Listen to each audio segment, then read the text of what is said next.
പഞ്ഞക്കർക്കിടകത്തെ രാമായണ ശീലുകളാൽ സ്വീകരിക്കാൻ ഒരുങ്ങിയിരിക്കുകയാണ് മലയാള നാട്.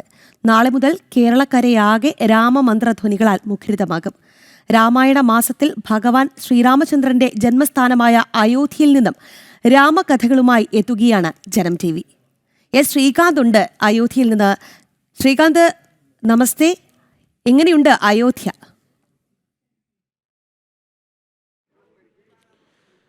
നമസ്കാരം രാഖി. ഞാനിപ്പോൾ നിൽക്കുന്നത് സരയൂ നദീതീരത്താണ്. ഈ നദിയെക്കുറിച്ച് പറയാനാണെങ്കിൽ ഒരുപാട് കഥകളുണ്ട്. ഈ കാണുന്നത് ഇപ്പോൾ നമ്മുടെ ക്യാമറാമാൻ കൃഷ്ണകുമാർ നമ്മുടെ പ്രേക്ഷകർക്ക് വേണ്ടി ആ ദൃശ്യങ്ങൾ, സരയൂ നദിയുടെ ദൃശ്യങ്ങൾ കാണിക്കുന്നുണ്ട്. സരയൂ ജീവദായിനിയാണ്. ഒരുപക്ഷേ ഗംഗ പോലെ തന്നെ ഗംഗയ്ക്കൊപ്പം തന്നെ പരിഗണിക്കാവുന്ന ഏറ്റവും പുണ്യനദി എന്ന് വേണമെങ്കിൽ സരയുവിനെ നമുക്ക് പറയാം. കാരണം ഭഗവാൻ മഹാവിഷ്ണുവിൻ്റെ പാദങ്ങളിൽ നിന്നും സരയു ഉത്ഭവിക്കുന്നു എന്നുള്ളതാണ് ഐതിഹ്യമായിട്ടുള്ളത്. ഈ അയോധ്യയെ തൊട്ട് തലോടി രാമമന്ത്രങ്ങൾ ഉരുവിട്ട് ഇങ്ങനെ ഒഴുകുകയാണ്, സ്വച്ഛന്തം ഒഴുകുകയാണ് ഈ സരയൂ നദി. ഏതെങ്കിലും സമയത്ത് സരയു കോപാകുലയായി ഒഴുകിയിട്ടുണ്ടോ എന്നുള്ളത് സംശയമാണ്. കാരണം സരയു ഇങ്ങനെ സ്വച്ഛന്തം ഒഴുകുന്ന ദൃശ്യങ്ങളാണ് നമുക്കിവിടെ കാണാൻ കഴിയുന്നത്. നിരവധിയായ ഘാട്ടുകൾ ഈ സരയൂ തീരത്തായി ഉണ്ട്. അത് നമ്മുടെ ക്യാമറാമാൻ കൃഷ്ണകുമാർ അതൊന്ന് കാണിച്ചു തരും. നിരവധിയായ ഘാട്ടുകൾ. ഈ ഘാട്ടുകളിലേക്ക് ആളുകൾ രാവിലെയും വൈകുന്നേരവും ഒക്കെ എത്തി അവർ ഈ വൈകുന്നേരം ആരതിയിൽ പങ്കെടുക്കുന്നുണ്ട്. രാവിലെ ഇവിടെ എത്തി കുളിച്ച് അവരവരുടേതായ പൂജകൾ ചെയ്യുന്ന ദൃശ്യങ്ങൾ നമുക്ക് കാണാം. ഈ ഘാട്ടുകളാണ്, ഇതിങ്ങനെ നിരന്ന് ഘാട്ടുകളാണ്. ഒരു സമയത്ത് ഇവിടെ ഭരണം നടക്കുന്ന സമയത്ത്, മറ്റാളുകളുടെ ഭരണം നടക്കുന്ന സമയത്ത് ഇവിടമാകെ തന്നെ വൃത്തിഹീനമായ രീതിയിൽ, ഇവിടമാകെ തന്നെ ഉപയോഗശൂന്യമായ രീതിയിൽ കിടക്കുന്ന കാഴ്ചയാണ് നമ്മൾ കണ്ടിരുന്നതെങ്കിൽ ഇന്നത് മാറിയിരിക്കുന്നു.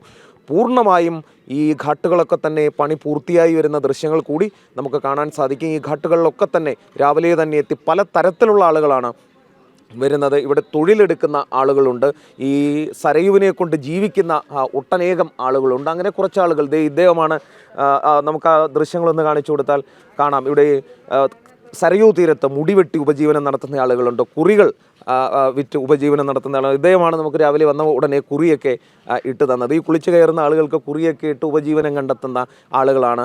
അങ്ങനെ കുറേ ആളുകളുണ്ട്. പശുക്കൾ മേയുന്നത്, ഈ നദിയുടെ നടുവിലായി പശുക്കൾ മേയുന്ന ദൃശ്യങ്ങൾ നമ്മൾ വന്നപ്പോൾ കണ്ടു. അങ്ങനെ സരയൂ ജീവദായിനിയാണ് എന്ന് വേണമെങ്കിൽ പറയാം.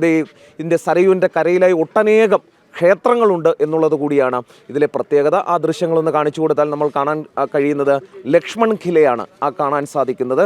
അങ്ങനെ ഏതാണ്ട് 3600 ക്ഷേത്രങ്ങൾ ഈ അയോധ്യയിലെമ്പാടുമുണ്ട് എന്നുള്ളതാണ് നമ്മൾ അന്വേഷിച്ചപ്പോൾ നമ്മൾ ചോദിച്ചപ്പോൾ നമ്മളോട് പറഞ്ഞത്. അതിൽ ഹനുമാൻ ഘടി, ഒന്ന് രാം ജന്മസ്ഥാനുണ്ട്, 2 ഹനുമാൻ ഘടി ക്ഷേത്രമുണ്ട്. അതോടൊപ്പം തന്നെ മറ്റനേകം ക്ഷേത്രങ്ങൾ ഈ പ്രദേശത്താകെയുണ്ട്. അതിൽ ലക്ഷ്മൺ ഖിലയുണ്ട്, ദശരഥ് മഹലുണ്ട്, കനക് ഭവനുണ്ട്. അങ്ങനെ നിരവധിയായ ക്ഷേത്രങ്ങളുള്ള സ്ഥലം കൂടിയാണ് നമ്മുടെ ഈ അയോധ്യ എന്ന് പറയുന്നത്. ഈ രാവിലെ ഈ അയോധ്യയിലെ സരയൂ നദീ തീരത്തേക്ക് ഒരല്പം വന്നാൽ തന്നെ മനസ്സിന് ഭയങ്കര സുഖമാണ് എന്ന് പറയാം. നമ്മൾ മലയാളികളെ സംബന്ധിച്ചിടത്തോളം രാമായണ മാസം തുടങ്ങാൻ പോവുകയാണ്. രാമായണ മാസമാണ് വരാൻ പോകുന്നത്. നാളെ മുതൽ രാമായണ ശീലുകളായിരിക്കും മലയാള നാടൊന്നാകെ ഉണ്ടാകാൻ പോകുന്നത്. ആ സമയത്താണ് ജനം TV രാം ജന്മസ്ഥാനിലേക്ക് എത്തുന്നത്. രാം ജന്മസ്ഥാനിലേക്ക് കുറിച്ച് പറയുകയാണെങ്കിൽ ഏതാണ്ട് 500 വർഷത്തിലധികം നീണ്ട പോരാട്ടം, നിരന്തര പോരാട്ടത്തിനൊടുവിൽ ആണ് ക്ഷേത്രം ഇവിടെ പണിയാൻ സാധിച്ചത്. ആദ്യഘട്ടത്തിൽ മുഗളന്മാരുമായിട്ടൊക്കെ പരമാവധി പണിപ്പെട്ട് അവരുടെ ആക്രമണങ്ങളെ ചെറുക്കേണ്ടി വന്നു എന്നുള്ളത് നമുക്ക് നമ്മുടെ ഓർമ്മയിലുണ്ട്, ചരിത്രത്തിലുണ്ട്.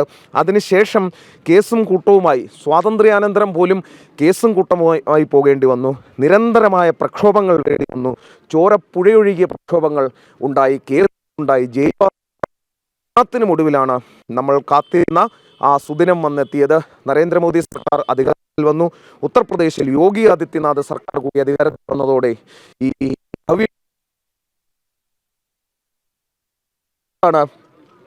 അതാണ് ഏറ്റവും പ്രധാനപ്പെട്ട ഒരു കാര്യമായി എടുത്തു പറയാനുള്ളത്.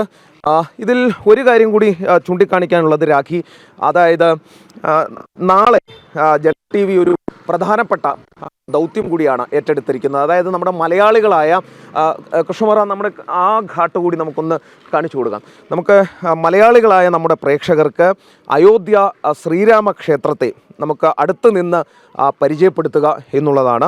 നമ്മളിപ്പോൾ ഇതിനോടകം തന്നെ അയോധ്യ ശ്രീരാമ ക്ഷേത്രത്തിലേക്കും അതോടൊപ്പം തന്നെ ഈ അയോധ്യയിലേക്കും എത്തി പരമാവധി ദൃശ്യങ്ങൾ നമ്മൾ എടുത്തിട്ടുണ്ട്. അത് നമ്മുടെ പ്രേക്ഷകരിലേക്ക് നമ്മൾ എത്തിക്കാൻ ശ്രമിക്കുന്നുണ്ട്. തുടർച്ചയായ ദിവസങ്ങളിൽ, അത് നാളെ ഒരു ദിവസത്തേക്ക് മാത്രമല്ല, ഈ ഘാട്ടുകൾ കൂടി ഒന്ന് കാണിച്ചു കൊടുക്കുക കൃഷ്ണകുമാർ. അത് ഞാൻ നേരത്തെ ചൂണ്ടിക്കാണിച്ചില്ലേ രാഖി, ഈ ഘാട്ടുകളിലൊക്കെ തന്നെ ഓരോ സാധനങ്ങൾ വിൽക്കുന്ന സാധുക്കൾ രാവിലെ വന്ന് ഇവിടെ ഈ സ്നാനം ചെയ്യുന്ന ദൃശ്യങ്ങൾ നമുക്ക് കാണാൻ സാധിക്കും. അത് സരയൂ നദിയുടെ ഒരു പ്രത്യേകത, അയോധ്യയുടെ പ്രത്യേകത എന്ന് പറയുന്നത് നിരവധിയായ സാധുക്കളെ, സന്യാസി ശ്രേഷ്ഠന്മാരെ നമുക്കിവിടെ കാണാൻ സാധിക്കും. സരയൂ നദിയിൽ ദീപങ്ങൾ ഒഴുക്കി പ്രാർത്ഥിക്കുന്ന ചടങ്ങുണ്ട്, ആരതി നടത്തുന്നതുണ്ട്. അതിനുവേണ്ടി കച്ചവടം നടത്തുന്ന ആളുകളെ നമുക്ക് കാണാൻ സാധിക്കും. ദേ ഇരുന്ന് രാമായണ പാരായണം ചെയ്യുന്ന ആളുകളെ നമുക്ക് കാണാൻ സാധിക്കും. കൃഷ്ണകുമാർ ഒന്ന് ആ ദൃശ്യങ്ങൾ കൂടി നമ്മുടെ പ്രേക്ഷകർക്കൊന്ന് കാണിച്ചു കൊടുക്കണം. ഒരു സ്വസ്ഥമായി ഇവിടെ ഇരുന്ന് ഈ നദിയെ നോക്കി ഇരുന്ന് രാമായണ പാരായണം നടത്തി ഇരിക്കുന്ന ആളുകളെ നമുക്കിവിടെ കാണാൻ സാധിക്കും. ഇങ്ങനെ ഒട്ടനവധി കാഴ്ചകൾ ഈ അയോധ്യയിലെമ്പാടുമുണ്ട്, ഈ അയോധ്യ നഗരിയിലെമ്പാടുമുണ്ട്. ആ കാഴ്ചകളെല്ലാം നമ്മൾ ഒപ്പിയെടുത്തിട്ടുണ്ട്. നാളെ മുതൽ അത് ജനം TV പ്രേക്ഷകർക്ക് മുന്നിലേക്ക് എത്തും. ആദ്യം തന്നെ നമ്മൾ നാളെ രാം ജന്മസ്ഥാനിൽ നിന്നും ഒരു തത്സമയ ഒരു വാർത്ത നമ്മുടെ ബുള്ളറ്റിനിൽ നമ്മളൊരു ലൈവ് ഉദ്ദേശിക്കുന്നുണ്ട്. അത് ഏറെക്കുറെ ശരിയായി വരുന്നുണ്ട്. അതിനുശേഷം ആരതി, അത് അയോധ്യ ക്ഷേത്രത്തിലെ ആരതി നമ്മൾ കൃത്യമായി തന്നെ പ്രേക്ഷകർക്ക് മുന്നിലേക്ക് എത്തിക്കാനുള്ള സൗകര്യങ്ങൾ ഒരുക്കിയിട്ടുണ്ട്. അയോധ്യയെ സംബന്ധിച്ചുള്ള ചരിത്രം പ്രേക്ഷകരിലേക്ക് എത്തിക്കാൻ വേണ്ടി നമ്മൾ തയ്യാറെടുത്തിട്ടുണ്ട്. അതോടൊപ്പം തന്നെ ഹനുമാൻഗഡി ക്ഷേത്രം നമ്മൾ പരിചയപ്പെടുത്തും, സരയൂ നദി നമ്മൾ പരിചയപ്പെടുത്തും. അതോടൊപ്പം തന്നെ മറ്റനേകം ലക്ഷ്മൺ ഖില, കാലേറാം ടെമ്പിൾ, നാഗേശ്വർനാഥ് ടെമ്പിൾ, അങ്ങനെ ഒട്ടനേകം ക്ഷേത്രങ്ങൾ നമ്മൾ പരിചയപ്പെടുത്താൻ പോകുന്നുണ്ട്. അയോധ്യയെ സമ്പൂർണ്ണമായി ഈ ഒരു രാമായണ മാസത്തിൽ നമ്മുടെ പ്രേക്ഷകർക്ക്, ജനം TV പ്രേക്ഷകർക്ക് പരിചയപ്പെടുത്തി നൽകുക എന്നുള്ളതാണ് നമ്മുടെ ദൗത്യം.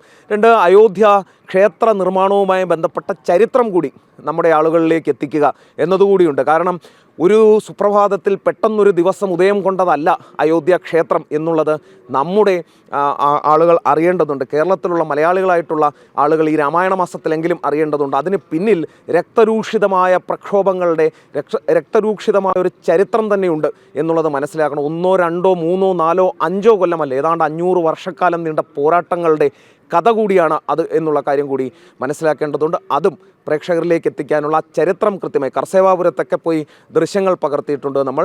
ആ സ്ഥലങ്ങളിൽ നിന്നുള്ള എല്ലാ വാർത്തകളുമായി ജനം TV നാളെ മുതൽ എത്തുകയാണ്.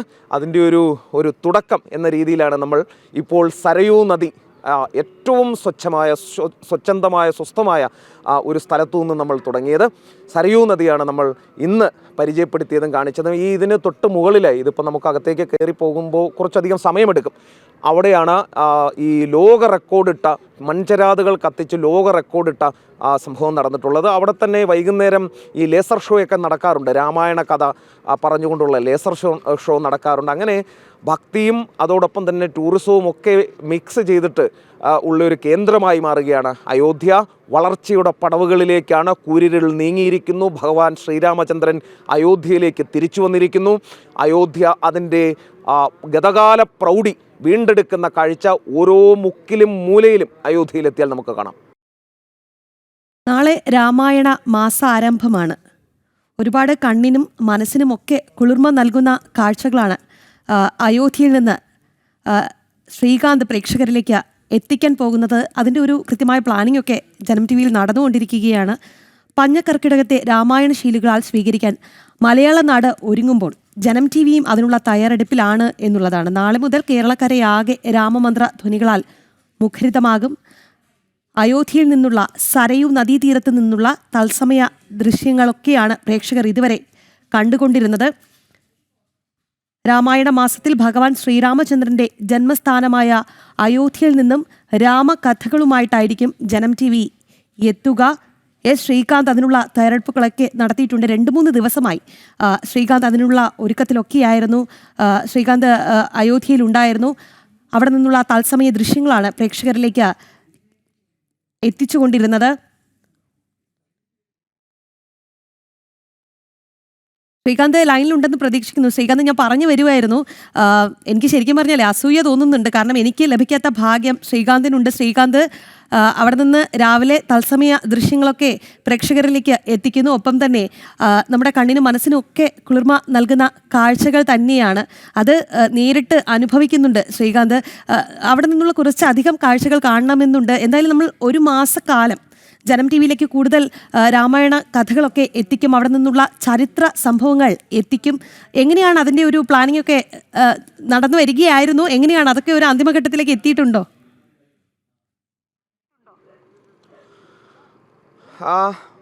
രാഖി, തീർച്ചയായും. അതായത് അയോധ്യ ശ്രീരാമക്ഷേത്ര നിർമ്മാണത്തിന് ശേഷം കൃഷ്ണകുമാർ കൂടെ പോന്നുള്ളൂ, നമുക്ക് കുറേയധികം ദൃശ്യങ്ങൾ കാണിക്കാനുണ്ട്. അയോധ്യ ശ്രീരാമക്ഷേത്ര നിർമ്മാണത്തിന് ശേഷം അയോധ്യ നമ്മുടെ പ്രേക്ഷകരിലേക്ക് എത്തിക്കണം, ജനം ടി വി പ്രേക്ഷകരിലേക്ക് എത്തിക്കണം എന്നുള്ളത് നമ്മുടെ ഒരു വലിയ ആഗ്രഹമായിരുന്നു.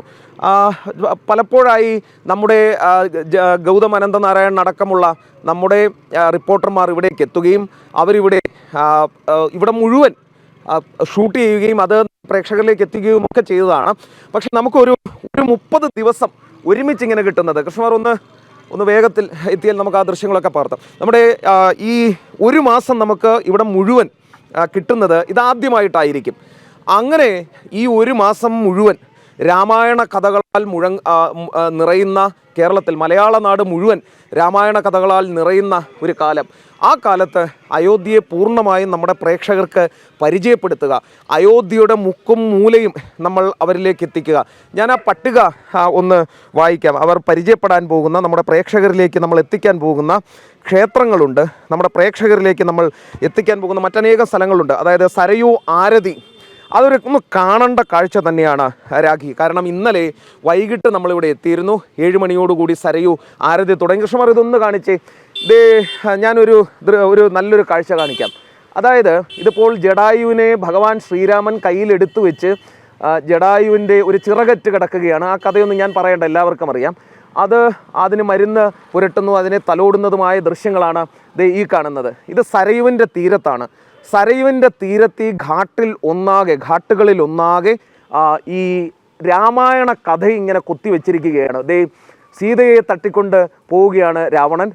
അതിൽ ജടായു വന്ന് രാവണനെ തടയാൻ ശ്രമിക്കുന്നു. ആ ഘട്ടത്തിൽ ജടായുവിന് നേർക്ക് വാളോങ്ങുന്ന രാവണൻ്റെയും ഒരു തരത്തിലും ഈ രാവണനോട് മല്ലിട്ട് നിൽക്കാൻ കഴിയാതെ നിൽക്കുന്ന സീതാദേവിയുടെയും ഒക്കെ ഒരു ചിത്രം ആലേഖനം ചെയ്തിരിക്കുന്നത് നമുക്ക് കാണാം. അങ്ങനെ രാഖി ഈ അയോധ്യയുടെ മുക്കും മൂലയും ഒന്നാകെ രാമായണ കഥകളാൽ നിറഞ്ഞിരിക്കുകയാണ്. ഒന്ന് ചെവിയോർത്താൽ നമുക്കിവിടെ ഈ രാമായണ കഥകൾ കേൾക്കാം. ഈ കാറ്റിൽ പോലുമുണ്ട് രാമൻ്റെ കഥകൾ. ഈ മണ്ണിൽ പൂർണ്ണമായും നമുക്ക് ചവിട്ടി നിൽക്കുമ്പോൾ നമുക്കറിയാം രാമൻ്റെ കഥകൾ നമുക്ക് കേൾക്കാം. ഈ കാറ്റിലും മണ്ണിലും എല്ലാം തന്നെ രാമൻ്റെ കഥകൾ മാത്രമാണ് അയോധ്യയിൽ ഉള്ളത് എന്ന് തന്നെ പറയേണ്ടി വരും. നമ്മൾ പോകുന്ന, അല്ലെങ്കിൽ നമ്മൾ അത്തരത്തിൽ പ്രേക്ഷകരിലേക്ക് എത്തിക്കണമെന്ന് ആഗ്രഹിക്കുന്ന ചില കാഴ്ചകളുണ്ട്. അത് സരയൂ ആരതിയാണ് ഒരെണ്ണം. 2 സൂര്യകുണ്ട്, ലേസർ ഷോയുണ്ട്, രാം കി പീഡിയുണ്ട്, കാലേറാം ടെമ്പിളുണ്ട്, നാഗേശ്വർനാഥ് ടെമ്പിളുണ്ട്, ഹനുമാൻ ഘടിയുണ്ട്. ഈ ഹനുമാൻ ഘടിയൊക്കെ നമ്മൾ പറയുമ്പോൾ ഇവിടുത്തെ ഏറ്റവും രാം ജന്മസ്ഥാൻ പോലെ തന്നെ ഏറ്റവും പ്രശസ്തമായ പവിത്രമായ സ്ഥലമാണ് ഈ ഹനുമാൻ ഘടി ടെമ്പിൾ എന്ന് പറയുന്നത്. മുൻപ് നിരവധി തവണ ആക്രമണം നേരിട്ട തകർത്തെറിയപ്പെട്ട സ്ഥലം കൂടിയാണ് ഈ ഹനുമാൻ ഘടി എന്ന് പറയുന്നത്. പക്ഷേ വീണ്ടും അത് പുതുക്കിപ്പണിത് അതിൻ്റെ എല്ലാ പ്രൗഢിയോടും കൂടി, അത് തലയെടുപ്പോടുകൂടി അവിടെ നിൽക്കുന്നു. 4 വശത്തും ഒരു കോട്ട പോലെയാണ് ഈ ഹനുമാൻ ഘടി ടെമ്പിൾ എന്ന് പറയുന്നത്. ഒരു ഗോശാല നമുക്കിപ്പോൾ കാണാൻ സാധിക്കും. അതൊരു ചെറിയ ഒരു ഗോശാല പോലെയുള്ളതാണ്. ഇവിടെ എല്ലാം ഈ പശുക്കളെയൊക്കെ സംരക്ഷിക്കുന്ന ദൃശ്യങ്ങൾ നമുക്ക് കാണാൻ സാധിക്കും. നമ്മുടെ നാട്ടിലുള്ളതുപോലെ രാവിലെയും ഉച്ചയ്ക്കുമൊക്കെ വെട്ടി പ്ലേറ്റിൽ കയറ്റുന്ന പരിപാടി ഈ ഭാഗത്തെങ്ങും ഇല്ല. അത് നോർത്ത് ഇന്ത്യയിലെ ഒരു കൾച്ചറാണ്. കാരണം പശു അമ്മയാണോ കാള അച്ഛനാണോ എന്നും ഇവിടുത്തെ ആളുകൾ ചോദിക്കില്ല. അവർക്ക് അന്നം നൽകുന്നതാണ് പശു. അവർക്ക് അവരുടെ ഉപജീവനം ഈ പശുക്കളിലൂടെയാണ്. അങ്ങനെയാണ് പശു അവർക്ക് അമ്മയായി മാറിയത്. മറ്റേതെങ്കിലും തരത്തിൽ പശു അമ്മയായതുകൊണ്ടോ കാള അച്ഛനായതുകൊണ്ടോ അല്ല. അങ്ങനെ സംശയമുള്ള ആളുകൾക്കുള്ള മറുപടിയാണിത്. അവർക്ക് അന്നം നൽകുന്നത് പശുവാണ്. നമ്മുടെ ആളുകളുടെ പോലെ ഈ ഡോളറുകളൊന്നും ഇവർക്ക് ഒഴുകിയെത്തുന്നില്ല. സാധാരണക്കാരായ മനുഷ്യരാണ്. അവരെ സംബന്ധിച്ചാണെങ്കിൽ ഈ അമ്മ എന്ന് പറയുന്നത് അവർക്ക് അന്നം നൽകുന്നയാളാണ് അവരുടെ അമ്മ. ആ തരത്തിൽ പശു അവർക്ക് അമ്മയാണ്. അതിൻ്റെ പാൽ വിറ്റാണ് അവർ ജീവിക്കുന്നത്. അങ്ങനെ നിരവധി ആളുകളുണ്ട്. ഇത് ചെറിയ കച്ചവടക്കാരൊക്കെ തന്നെ ഈ കേക്കെ ഒന്ന് നോക്കിയാൽ കാണാം. ഉന്തുവണ്ടിയിൽ ചായയും ചെറിയ സ്നാക്സും ഒക്കെ ആയിട്ടുള്ള ചെറിയ കച്ചവടക്കാരെ നമുക്ക് കാണാം. അവരെല്ലാം ഉപജീവനം നടത്തുകയാണ് ഇവിടെ. അയോധ്യയിൽ അമ്പലം പണിതാൽ പട്ടിണി മാറുമോ എന്ന് ചോദിക്കുന്ന ഒട്ടനവധി ആളുകളെ നമ്മുടെ നാട്ടിൽ നമ്മൾ കണ്ടിട്ടുണ്ട്. അമ്പലം പണിതാൽ പട്ടിണി മാറുമോ എന്നുള്ളതാണ് അവരുടെ ചോദ്യം. അവരോട് ഉറപ്പിച്ച് പറയാനുള്ളത്, അമ്പലം പണിതാൽ പട്ടിണി മാറും, പക്ഷേ പണിയുന്ന ആളുകൾക്ക് ദീർഘവീക്ഷണം ഉണ്ടാകണം എന്നുള്ളത് മാത്രമേ നമുക്ക് അക്കാര്യത്തിൽ പറയാനുള്ളൂ. അമ്പലം പണിതാൽ പട്ടിണി മാറും. കാരണം ഇവിടെ ക്ഷുരക വൃത്തിയെടുത്ത് ജീവിക്കുന്ന ആളുകളെ നമ്മൾ കണ്ടു, പൂക്കൾ വിറ്റ് ജീവിക്കുന്ന ആളുകളെ കണ്ടു, ചെറിയ വിളക്കുകൾ താലത്തിൽ വെച്ച് കത്തിച്ച് അത് കൊടുക്കുന്ന ആളുകളെ നമ്മൾ കണ്ടു, ഇവിടെ ചായ വിറ്റ് ജീവിക്കുന്ന ആളുകളെ കണ്ടു, എന്തിനേറെ പറയുന്നു ചന്ദനം തൊട്ടുകൊടുത്ത 10 രൂപ ഉണ്ടാക്കുന്ന ആളുകളെ നമ്മൾ കണ്ടു. അങ്ങനെ അവരുടെ ഉപജീവനം മുഴുവൻ ഈ സരയുമായും അയോധ്യയുമായും ബന്ധപ്പെട്ടാണ്. മുൻപ് അവരൊക്കെ തന്നെ നഗരങ്ങളിലേക്ക്, കുടുംബത്തെ മുഴുവൻ വിട്ട് നഗരങ്ങളിലേക്ക് ചേക്കേറിയാണ് ജീവിച്ചിരുന്നത് എന്ന് കാണാം. പക്ഷേ ഇപ്പോൾ അവരുടെ ജീവിതം ആകെ മാറി മറിഞ്ഞിരിക്കുന്നു എന്ന് പറയാം. ഞാൻ നേരത്തെ പറഞ്ഞു വന്നൊരു കാര്യം കൂടിയുണ്ട്. അതായത് നമ്മൾ എവിടേക്കാണ് പോയത് എന്ന്. അത് ഹനുമാൻഗഡി കഴിഞ്ഞു. ഇനി കനക് ഭവൻ ഉണ്ട്, ദശരഥ് മഹൽ ഉണ്ട്. അതായത് ദശരഥ മഹാരാജാവ് കൊട്ടാരം എന്നാണ് പറയുന്നത്. ആ കൊട്ടാരം നമ്മൾ കാണിക്കുന്നുണ്ട്. സുഗ്രീവ് നമ്മൾ ഇന്നലെ ഷൂട്ട് ചെയ്തിട്ടുണ്ട്. ഇനി വിഭീഷൺ കൊണ്ട് അത് ഷൂട്ട് ചെയ്തിട്ടില്ല, നമ്മൾ അവിടേക്ക് പോകണം. ലക്ഷ്മൺ ഖില അതാണ് നമ്മൾ ഇപ്പോൾ കണ്ടത്, അത് ഇതിനോടകം തന്നെ കഴിഞ്ഞു. ജുനിക്കി ഘാട്ട്, അങ്ങനെ കുറേ അധികം സ്ഥലങ്ങൾ നമ്മൾ കണ്ടുവച്ചിട്ടുണ്ട്. അവിടെയെല്ലാം നമ്മൾ എത്തും. നേരത്തെ പറഞ്ഞതിൽ ഈ ഒരു കാര്യം വിട്ടുപോയി. ഈ സരയുവിൽ ഈ ബോട്ട് സർവീസ് ഉണ്ട്. ഈ പുണ്യനദിയിലൂടെ നമുക്ക് ബോട്ട് ബുക്ക് ചെയ്ത് പുണ്യനദിയിലൂടെ ഇങ്ങനെ പോകാൻ കഴിയുന്ന ഒരു സാഹചര്യമുണ്ട്. ഒരു മിനിറ്റ് കൂടി എനിക്ക് കിട്ടുമെങ്കിൽ രാഗി, ഈ മൺരാതുകൾ കഴിച്ച് ലോകത്തെ വിസ്മയിപ്പിച്ച ലോക റെക്കോർഡ് ആ സ്ഥലത്ത് നമ്മൾ എത്താറായി. നടന്ന് ഇങ്ങ് വരെ എത്താറായി. അപ്പോൾ അതുകൂടി ഒന്ന് കാണിക്കാൻ കഴിയും എന്നാണ് എനിക്ക് തോന്നുന്നത്. ആ ഭാഗത്തേക്കാണ് നമ്മളിപ്പോൾ നടന്നു വരുന്നത്. നമ്മുടെ ക്യാമറാമാൻ നമ്മുടെ ഒപ്പം എത്തുന്നുണ്ട്. ഈ ദൃശ്യങ്ങൾ കാണാം എന്നുള്ളതാണ് ഞാൻ പ്രതീക്ഷിക്കുന്നത്. പ്രേക്ഷകർക്കെല്ലാം ഈ ദൃശ്യങ്ങൾ കാണാം എന്ന് പ്രതീക്ഷിക്കുന്നുണ്ട്. ചില സ്ഥലങ്ങളിൽ ഈ കമ്പൊക്കെ വെച്ച് കെട്ടി തിരിച്ചിട്ടുണ്ട്. അത് ഇവിടെ പണി നടക്കുകയാണ്. നമ്മൾ ശ്രദ്ധിക്കേണ്ട ഒരു കാര്യം, ഇവിടെ അയോധ്യയിൽ എത്തിക്കഴിഞ്ഞാൽ ഈ ഘട്ടത്തിൽ നമുക്ക് കാണാൻ കഴിയുന്ന കാഴ്ച, ഒരു വശത്ത് വളരെ ഭംഗിയേറിയ ക്ഷേത്രങ്ങളും അതുമൊക്കെ കാണാം. പക്ഷെ ഒരു വശത്ത് ഇങ്ങനെ പണി നടക്കുന്നതും നമ്മൾക്ക് കാണാം. കാരണം അയോധ്യയിലെമ്പാടും പണി നടക്കുന്നുണ്ട്. അത് ക്ഷേത്രത്തിൻ്റെ പണികൾ നടക്കുന്നുണ്ട്, ഇതേപോലെയുള്ള ഘാട്ടുകളുടെ പണി നടക്കുന്നുണ്ട്. ഇതേപോലെ ഞാൻ നേരത്തെ ചൂണ്ടിക്കാണിച്ചതുപോലെ രാമ കഥകൾ ആലേഖനം ചെയ്യുന്ന കഥകൾ നടക്കുന്നുണ്ട്. ഇതേ ഒരു മാതാവും 2 കുട്ടികളും അവരവരുടെ കച്ചവടം നടത്തുകയാണ്. അമ്പലം ഞാൻ നേരത്തെ പറഞ്ഞതുപോലെ അമ്പലം വന്നാൽ പട്ടിണി മാറുമോ എന്ന് ചോദിച്ചിരുന്ന ആളുകൾക്ക് ഉള്ള ഒരു മറുപടി, അത് അവരെല്ലാവരും കച്ചവടം ചെയ്ത് ജീവിക്കുകയാണ്. ഈ പ്രദേശത്താകെ തന്നെ അവർ കച്ചവടം ചെയ്ത് ജീവിക്കുന്ന ദൃശ്യങ്ങൾ നമുക്ക് കാണാൻ സാധിക്കുന്നുണ്ട്. അതാണ് അയോധ്യയിലെമ്പാടും നമുക്ക് കാണാൻ കഴിയുന്ന കാഴ്ച. ഈ സൈഡിൽ നോക്കിയാൽ രാമായണ കഥ നമുക്ക് പൂർണ്ണമായും കണ്ട് തീരാം എന്നുള്ളതാണ്. ഓരോ കഥകൾ ഇങ്ങനെ കൊത്തിവെച്ചിരിക്കുകയാണ്, രാമായണ കഥകൾ. പിന്നെ വാനരന്മാർ, ഇവിടുത്തെ ഏറ്റവും വലിയൊരു പ്രത്യേകത എന്താണെന്ന് വെച്ചാൽ വാനരന്മാരാണ്. ഈ പ്രദേശമാകെ തന്നെ നമുക്ക് നോക്കിയാൽ വാനരന്മാരെ കാണാൻ സാധിക്കും. അത് ഈ അയോധ്യയുടെ പ്രത്യേകതയാണ്. ഹനുമാൻ സ്വാമിയാണ് ഈ അയോധ്യയെ ഒന്നാകെ സംരക്ഷിക്കുന്ന ഈശ്വരൻ, ദൈവം എന്നുള്ളതാണ് സങ്കല്പം. അങ്ങനെ ഹനുമാൻ സ്വാമിയെ കാണാൻ വേണ്ടി ഹനുമാൻ സ്വാമിയുടെ ഒരു പ്രതിരൂപമായിട്ടാണ് ഈ വാനരന്മാരെ ഇവിടുത്തുകാർ മുഴുവൻ കാണുന്നത് എന്നുള്ളതാണ് പ്രത്യേകത. ഞാൻ നേരത്തെ പറഞ്ഞല്ലോ രാഗി, നമ്മുടെ ഈ പ്രദേശത്തെ ഈ ആളുകൾ കുളിക്കുന്ന ഘാട്ടാണ് അത്. ആളുകൾക്ക് സ്നാനം ചെയ്യാവുന്ന ഘാട്ടാണ്. അതോടൊപ്പം തന്നെ മൺചരാതുകൾ കത്തിച്ച് വെച്ച് ലോകത്തെ വിസ്മയിപ്പിച്ച ലോക റെക്കോർഡിലേക്ക് കയറിയ ആ ഘാട്ട്, അത് കൃഷ്ണമാർ ആ ഘാട്ട് കൂടി ഒന്ന് കാണിച്ചു കൊടുക്കണം. ആ ഘാട്ട് അവിടെയാണ് സൂര്യകുണ്ട് ലേസർ ഷോ നടക്കുന്ന എല്ലാ ദിവസവും സൂര്യകുണ്ട് ലേസർ ഷോ നടക്കുന്ന ഒരു സ്ഥലം കൂടിയാണ് അത്.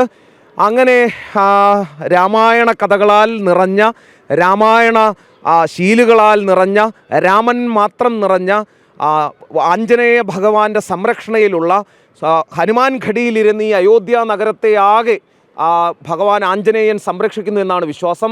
അങ്ങനെ ആഞ്ജനേയ ഭഗവാന്റെ സംരക്ഷണയിലുള്ള അയോധ്യയിൽ നിന്ന് നാളെ മുതൽ ജനം TV-യുടെ പ്രത്യേക വാർത്തകൾ ഉണ്ടായിരിക്കും. അയോധ്യ എന്താണ് എന്നറിയാൻ മുഴുവൻ പ്രേക്ഷകർക്കും, അയോധ്യയെ പൂർണ്ണമായി കാണാൻ, അയോധ്യയെ കൺകുളിർക്ക കാണാൻ ജനം TV നാളെ മുതൽ നമ്മുടെ പ്രേക്ഷകർക്ക് അവസരമൊരുക്കുകയാണ്. അപ്പോൾ എല്ലാവരും ഈ രാമായണ മാസം ജനം ടി വിക്കൊപ്പം ഉണ്ടാവുക എന്നുള്ളതാണ് പറയാനുള്ളത്. നമസ്തേ. എന്തായാലും പ്രേക്ഷകർ മാത്രമല്ല, ഞാനും കാത്തിരിപ്പിൽ തന്നെയാണ്. കാരണം എനിക്കും രാമൻ്റെ കഥകൾ അറിയണം, ഒരുപാട് കഥകൾ അറിയാം, എന്നാലും ഒരുപാട് അറിയേണ്ടിയിരിക്കുന്നു. അയോധ്യയിലാണ് ശ്രീകാന്തും ഒപ്പം നമ്മുടെ ക്യാമറാമാൻ കൃഷ്ണകുമാറും ഉള്ളത്. ആ കാഴ്ചകളൊക്കെ നിങ്ങൾ തത്സമയം കണ്ടു. എന്തായാലും ജനം ടി വിക്കൊപ്പം തന്നെ തുടരുക.